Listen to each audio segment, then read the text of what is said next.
तो मैं ये एक चीज़ और बता दूं, बिलावल को वो दिन याद नहीं जब इसकी मामा के पंफलेट जहाज के जरिए नीचे फेंके गए गंदी तस्वीरें, वो दिन इसे याद नहीं है?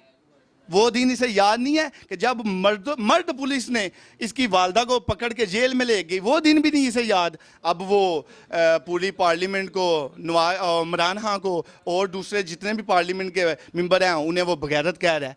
उसे शर्म आनी चाहिए। वो सिर्फ एक ही लफ्ज़ यूज़ करे कि मेरे अब्बू बगैरत हैं तो और मैं बगैरत हूँ कि मैं जरदारी का बेटा बन गया हूँ।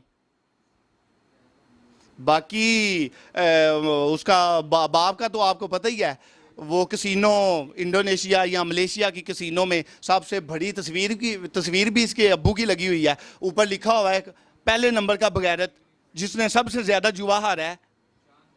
इसे वो दिन ही नहीं याद आ रहे, तो अब बार बार ये पार्लियामेंट को बातें कर रहा है। अस्सलाम वालेकुम। वालेकुम सलाम। अच्छा, शरीफ ख़ानदान और नून लीग रहनुमा ईद जेल में मना रहे हैं, तो क्या कहते हैं इसके बारे में? शुक्र करें कि वो पहली दफ़ा ईद पाकिस्तान में मना रहे हैं। हर दफ़ा उन्होंने ईद लंदन में मनाई है। ये पहली दफ़ा इमरान खान की हुकूमत आई है 2019 में कि वो पाकिस्तान में ईद मना रहे हैं। इससे पहले आज तक उन्होंने पाकिस्तान ईद ही नहीं मनाई। शुक्र करें वो जेल में मना रहे हैं, है तो पाकिस्तान में ईद मना रहे हैं ना। यही बहुत बड़ी बात है हमारे लिए कि वो जेल में ईद मना रहे हैं और वो भी पाकिस्तान में। अच्छा, आपको खुशी है इस बात की? हमें खुशी, हम तो जश्न मना रहे हैं कि सारे चोर आज इकट्ठे हो गए जेल में ईद मना रहे हैं। तो कुर्बानी का क्या होगा?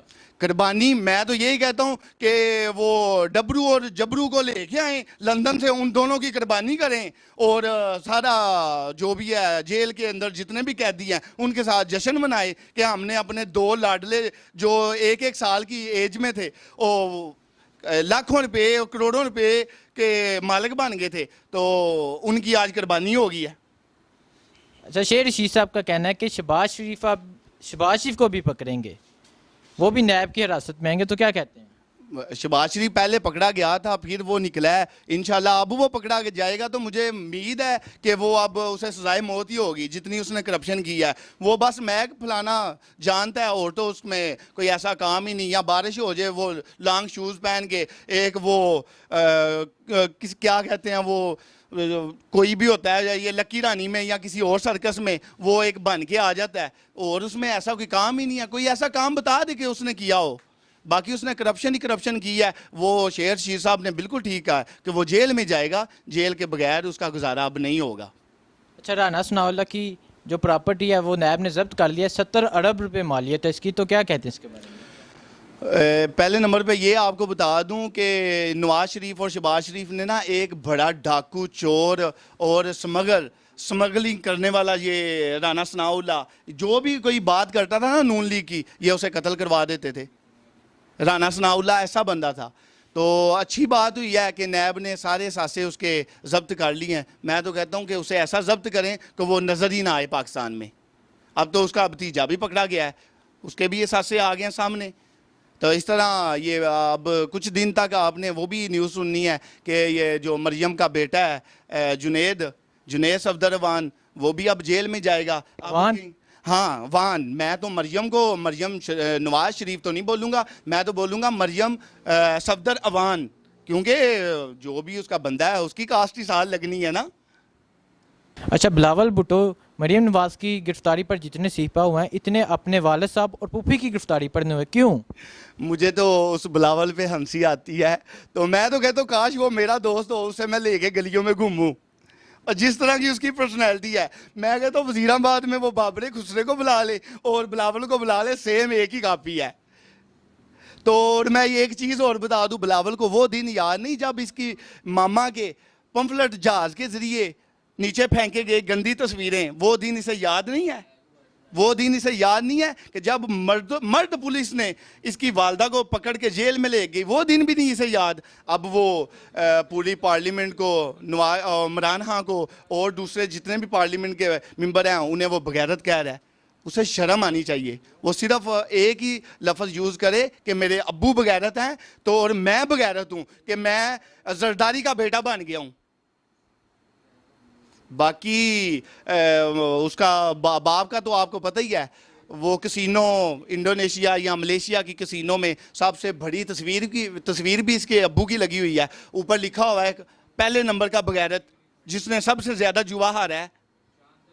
इसे वो दिन ही नहीं याद आ रहे, तो अब बार बार ये पार्लियामेंट को बातें कर रहा है। अच्छा, आज़ाद कश्मीर में पाकिस्तानी परचम लहराने पर पाबंदी लगा दी गई है जो कल रैली निकले, इसके बाद तो क्या कहते हैं?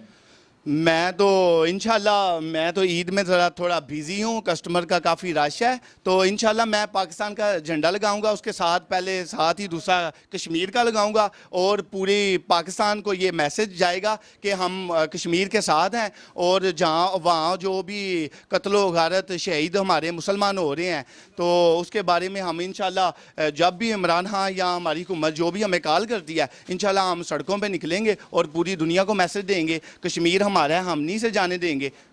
अच्छा, ताजर 15-16 अगस्त को हड़ताल कर रहे हैं, तो इसके बारे में क्या कहते हैं आप? मैं तो वजीराबाद के ताजरों को यही बोलूँगा कि आप यार अब कुछ दिन के लिए ना सो जाएं, क्योंकि इन्होंने अब टैक्स देना है ना, तो टैक्स देने की वजह से ना ये हड़तालें कर रहे हैं। बड़े ताजर वजीराबाद के लियास चौहान हो गया या कोई भी बड़ा हो गया, ये सिर्फ और सिर्फ अपना पैसा बचाने के लिए हड़तालें कर रहे हैं। एक गरीब आदमी है जिसकी करियाने की दुकान है, टोटल माल उसका 1 लाख का पड़ा हुआ है, लियास चौहान या दूसरे ताजरों ने उसे वो क्रेडिट पे माल दे दिया हुआ है, वो महंगा करके उसे बेचारे को दे रहा है, वो आगे अवाम को महंगा करके दे रहा है। सर देखिए, जिसने जो किया है, मतलब वो एक पंजाबी में एक कहावत है ना कि जिसने खाई गाजरे पेट उसके दर्द हो। अगर उन्होंने करप्शन किया तो वो जारी बात है उसकी सजा भुगत रहे हैं और भुगतेंगे। अच्छा, तो वो तो कहते हैं हमने कोई करप्शन नहीं किया, हमने मुल्क के लिए बहुत काम किए हैं, तरक्याती काम किए हैं, ये बनाया वो बनाया।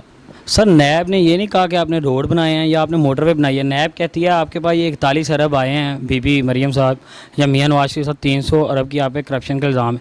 आप बताएं आपने ये पैसे कहाँ से लाए हैं, उसकी रसीदें लाएँ।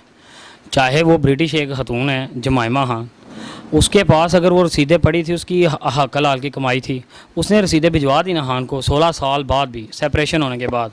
तो आज नाउ टुडे इमरान खान बच गया था नाहल होने से, वो इसकी वजह ये थी कि रसीदें उसकी तरफ से आ गई थी। मियाँ साहब को रसीदें कतरी था जो से हैं शहजादे, वो रसीदें ला के दें, कतरी लेटर ना ला के दें, वो एक प्रूफ नहीं, जो सी अदालत वो प्रूफ मांगती है। जैसा कोई मर्डर हो जाए तो वो SHO वगैरह से उसकी रिपोर्ट मांगती है फील्ड वर्क की, उसमें ये नहीं कहा जाता जी फ़लाने ने कत्ल किया है, ये चीज़ें नहीं होती। इस तरह इन्होंने ये चीज़ें नहीं दी तो आप रो रहे हैं। वो तो नून लीग का एक प्रोपेगेंडा ना हमेशा से रहा है कि जी हम लोग दूध के धुले हुए हैं और मोमन है बकाया सब चोर है। अच्छा, तो क्या इनके लिए ये सज़ा काफ़ी है? नहीं, सज़ा तो अभी होगी ना, इन्हें कि उम्र कैद होगी या इन्हें पैसे देने पड़ेंगे। नैब में 2 चीज़ें हैं, डिफरेंस है उनका, या आप रिकवरी देते हो तो या फिर आप वो जो सज़ा होती है उसको काटते हो जेल में जाके। अच्छा, नैब ने राना सनाउल्लाह को गिरफ्तार किया है और उनके सब असासे उन्होंने कब्ज़ कर लिए हैं, जिनमें 70 अरब की मालियत है, तो क्या कहते हैं? नैब ने जी नहीं, मेरे ख्याल में एंटी नारकोटिक्स का उनका मेन केस था, जो ड्रग्स का। नहीं, ये जो असासे जब्त किए हैं ये नैब ने नहीं, वो देखे वो अदालत में जाएं, वो उनका काम है, अदालत में जाकर उसे डिफेंड करें। फिलहाल तो मुझे जिस चीज़ का इल्म है वो तो यही है कि वो अभी ड्रग्स में फंसे हुए हैं, उस चीज़ को पहले क्लियर कर लें तो वो आ जाएंगे अदालत से बाहर। राना सनाउल्लाह साहब भी तो लोगों पर इस तरह के केस डलवाते रहे हैं, माजी में उनकी क्या हिस्ट्री रही है। सबसे ज़्यादा तो अफसोस नून लीग के वो गैरतमंद मर्दों पे होता है कि जिन्हें ये चीज़ याद नहीं कि 1990 में जब ये पीपल पार्टी में थे तो इन्हें कहा था कि जी captain of the double shift चलाते हैं। ऐसे घटिया आदमी को बीबी ने जमात से निकाल दिया और मियाँ साहब ने इसको अपनी पार्टी में रख लिया। जिस इंसान ने ये बीज बोया है कि औरत की इज़्ज़त नहीं करनी, मियाँ नवाज शरीफ, और उसके आगे से ये कारकुन इस तरह के थे, तो वो चीज़ें पे वो उनके प्रोपेगेंडे हैं, झूठे रोने ही हैं। और क्या है, करप्शन की है उसने राना सनाउल्लाह ने, अगर तो वो कि जी मैंने नहीं किया है तो फिर भाई रसीदें दिखाएं। अभी उनका दामाद भी कत्ल के केस में क्यों गया अंदर, है ये क्रिमिनल, ये लोग क्रिमिनल हैं तो जा रहे हैं ना अंदर। बस बार बार पे एक चीज़ का इल्ज़ाम लगा देना, जी इस्टेब्लिशमेंट या वो हलाई महलूक जिसे आप आर्मी कह सकते हैं, तो इन्हें ये पूछें कि आपको 1985 में CM किसने बनाया? मियाँ साहब। मियाँ साहब आपको सियासत में किसने लाया? मियाँ साहब जनरल हमीद गुल से आपके relation, general Jilani, general Asif, और सबसे बड़े उनके गॉड फादर थे, अल्लाह जन्नत नसीब करे, ज़ियाउल हक साहब, वो थे। और 1907 का जो इलेक्शन था वो फ्री फेयर था, जिसमें 264 इन्हें जो सी मिल गई थी सीटें। कभी भी मुस्लिम लीग को जो है कि 2/3 मेजॉरिटी क्यों दी जाती है कि मिलिट्री के कुछ मामलात होते हैं इनके साथ, जो वो करके अपना सारा सिस्टम कर लेते हैं। अगर तो ये इस काबिल और बहादुर इनके वर्कर हैं तो मार्शाल्लाह क्यों लग जाते हैं इनके अलावा। अच्छा, नून लीग का तो कहना है कि ये इमरान खान को भी फ़ौज लेके आई है। जी, उनको उनका इसलिए कहना है, उनका एक्सपीरियंस अच्छा है ना, 3 दफ़ा उन्होंने गवर्नमेंट किया और उन्हें पता है उन्हें कौन लेके आया, तो इसलिए वो दूसरों को भी यही समझते हैं उन्हें भी वही लेके आया। तो आप क्या कहते हैं, इमरान खान साहब को भी फौज ले गई? नहीं सर, अगर फौज लेके आइए तो हम लोग इधर से क्यों हारे हैं? सवाल तो मेरा ये है ना कि हामन असद चट्टा साहब के जी बड़े रिलेशन है फ़ौज से। अभी आपने एक सोशल मीडिया पे डालनी है उनकी पिक्चर और कहना है सब ने नीचे उनकी डिटेल दे देनी है, फ़लाने जनरल से तल्लुक़ फ़लाने से। अगर हैं तो भाई वो इधर से क्यों हारे हैं? फ्री फेयर इलेक्शन हुआ है। बात ये है कि मतलब जहाँ पे जिसकी मेजॉरिटी है उसे वोट पड़े हैं। अगर यहाँ पे ये गुजरावाला नो डाउट, मैं एक पीटीआई का वोटर हूँ, लेकिन यहाँ पे किला यार नून लीग का। लेकिन अगर आप कहें जी नून लीग पूरे पाकिस्तान में है तो ये झूठ है। पिंडी में आप चले जाएँ, इलेक्शन हुआ है जिस दिन अपना 25 जुलाई को, शेर शीर का भी मेरे ख्याल में 20 के 22 पोलिंग बूथ खुले थे, तो उसकी 10,000 की लीड थी। वहाँ पे आप पिंडी में अभी भी इलेक्शन करवा लें, पिशावर में करवा लें, CCTV पे करवा लें, तो इमरान खान जीत जाएगा। कराची करवा लें, जीत जाएगा। जनूबी पंजाब में वो जीत जाएगा। सेंट्रल पंजाब में उसे प्रॉब्लम है, प्रॉब्लम थी और है अभी भी, ये नहीं है कि नहीं है। लेकिन नून लीग अगर सेंट्रल पंजाब की 20, 25, 30 मैक्सिमम आप लगा लें 38 सीटें हैं, अगर उसमें से वो जीत जाती है तो इसका मतलब ये तो नहीं ना कि 172 सीटें उसको मिल गई हैं। 172 करने के लिए पूरे पाकिस्तान से जीतना पड़ता है आपको, जिस पे आप वज़ीर आज़म बनते हैं। वो बस उसके जाहल पटवारी हैं, तो उनके बारे में अब क्या कहें, बंदा क्यों कम एजुकेशन है और वो दूसरों को बोलने नहीं देते। मजहबी कुछ मामलात भी उनके साथ लोगों के हैं और वो लोग साथ सियासी भी बन जाते हैं। उनके बारे में भी आप जानते हैं, एक तवील हिस्ट्री। अभी भी देखें ना, वो मौलाना फजल रहमान को साथ मिलाया। पहले तो वो ये बता दें मैं पॉलिटिकल आदमी हूँ या मैं सियासी वो मजहबी आदमी हूँ। वो दोनों चीज़ों को साथ लेके चलता है, जो हमारे पाकिस्तान के पहले भी हक़ में नहीं थी, ना आगे होंगी। ऐसे बंदे नहीं होने चाहिए साथ।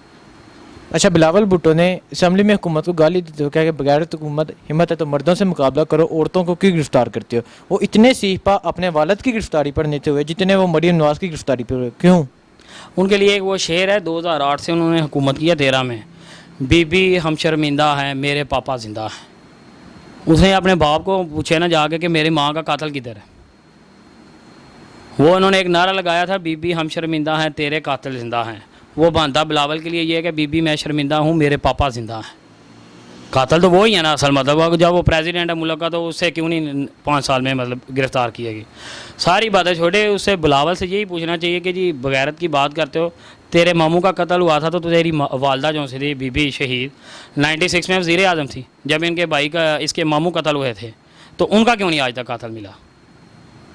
बात ये है कि ये इनके प्रोपोगंडे हैं। वैसे उसने ये जो से अल्फाज यूज़ किए हैं, अगर वो इस तरह के अल्फाज PTI भी यूज़ करे तो फिर वो एक एजुकेटेड और अनएजुकेटेड में फ़र्क नहीं रहता है, क्योंकि उनका भट्टो जिंदा है उधर। ड्रोना सिस्टम वो जो है उनका वडेरों का, वो है, लैक ऑफ एजुकेशन है। अच्छा, शेर रशीद साहब ने आज प्रेस कॉन्फ्रेंस में कहा कि शहबाज शरीफ भी नैब की पकड़ से नहीं बचेंगे, ये भी गिरफ्तार होंगे, तो क्या कहते हैं? देखिए, अगर शहबाज शरीफ साहब ने जी कहा जी मेगा प्रोजेक्ट लाए, तो भाई करप्शन भी तो इस मुल्क में की गई है ना। अगर करप्शन नहीं हुई है तो मुल्क क्यों नीचे है? 70 साल से इमरान खान था गवर्नमेंट में। इमरान खान तो तब क्रिकेट खेल रहा था जब तुम्हारा भाई फ़ौज की कस्टडी के बाद वज़ीर आला था। तब क्या मुल्क बहुत ज़्यादा खुशहाल था और अच्छा था? मुल्क बात डे बाई डे जो सा डाउन हुआ है। आप एक उसमें एक स्पीच देखें मियाँ नवाज शरीफ साहब की, जब उन्होंने कौम से खिताब किया था 2013 में, जब वो इलेक्शन जीत के आए थे। मेरे हमने अगस्त की थी, डेट नहीं मुझे एग्जैक्टली याद। इन्होंने कहा था 14,000 अरब के कर्ज हैं मुल्क पाकिस्तान पे। जब इन्होंने छोड़ा तब 30,000 थे। वो इमरान खान ने भाई करप्शन की है। वो वफाक हुकूमत ने जो उनसे 16,000 अरब के कर्जे लिए हैं, वो उसकी डिटेल तो वो दे ना जाके कि हमने मतलब लिए हैं तो हमने क्या क्या उसमें काम करवाए हैं। करप्शन तो उन्होंने बहुत ज़्यादा की हुई है ना। अगर नहीं की हुई है तो भाई ये तो पॉसिबल नहीं है ना कि नैब तंग करने लग पड़ेंगे। नैब ने क्यों तंग करना है? नून लीग में अब चौधरी निसार है, उसने कितने को करप्शन किया, उसे क्यों नहीं जाकर नैब पकड़ते? छोड़ गया हुआ ना नून लीग। उसके लिए तो बहुत आसानी है, मतलब तरीका था कि उसे पकड़ के जो अंदर कर देती। नून लीग कहती है जो नून लीग छोड़ दे उसे नहीं पकड़ते, जो नून लीग में सिर्फ उसे पकड़ते। नहीं, देखिए एहतसाब का एक सिस्टम अभी शुरू है। आप देखिए ईद के बाद भी गिरफ्तारियाँ होंगी। अलीम खान को नहीं था पकड़ा, नहीं, अलीम खान भी तो बेल पे है ना। अलीम खान बेल पे है तो इन्होंने कहा था ये क्रिमिनल को वज़ीर आला बना रहे हैं। क्या वो बन गया था वज़ीर आला? ये प्रोपोगंडे हैं उनके मनफी। हाँ, हुकूमत में भी जो कुछ बंदे हैं उनको स्टेप बाय स्टेप होना है ना। एहतसाब अब एकदम तो नहीं ना तलवार लेके हो जाएगा। एहतसाब के लिए एक तसलसल एक सिस्टम चलता है, जमहूरियत है, और जमहूरियत में ये बड़ा तरीके से ये सिस्टम होता है। डिक्टेटरशिप तो है नहीं। अब उस दिन भी इन्होंने कहा जी डिक्टेटर है इमरान खान, शहबाज शरीफ ने शर्म आनी चाहिए। उसने कहा जी मैं हमला कर दूँ, कहता मैंने तो ऐसा कहा नहीं। तो घर में भाई जब मोदी आया था बगैर वीज़े के, उसका इंटरव्यू भी है सबके सामने कि मैं अफ़गानिस्तान था, रशिया से अफ़गानिस्तान गया हूँ। कहाँ से मैंने फ़ोन किया, हम मियाँ साहब किधर हैं आप, इस तरह के उसके अल्फाज थे। तो उन्होंने कहा जी मैं लाहौर में हूँ, मेरी भांजी की शादी है उनकी नवासी की थी। मोदी ने यह कहा। तो अब मोदी साहब आए हैं बगैर वीज़े के, प्रोटोकॉल उन्हें जो सा था वो प्रॉब्लम थी कि भारतीय हाई कमीशन जो इस्लामाबाद है पहले उन्हें इन्फॉर्म करना चाहिए था। लीगली वे वो है कि वो आगे प्रोटेक्ट करते हैं, वो आए हैं तब नहीं इनका ज़मीर जागा है। अभी ये कह रहे हैं जी कश्मीर का ये मामला हो गया और वो हो गया और तुम ऐसे कर रहे हो वैसे कर रहे हो। मरियम का आपके सामने ही है, वो कहती है मैंने कोई हेल्प नहीं करनी हुकूमत की। यार हुकूमत बाद में है, पहले रियासत है। पाकिस्तान है तो हम सब हैं। पाकिस्तान से ऊपर इमरान खान भी नहीं है, पाकिस्तान से ऊपर कोई भी सियासतदान नहीं है, पाकिस्तान सबसे पहले है।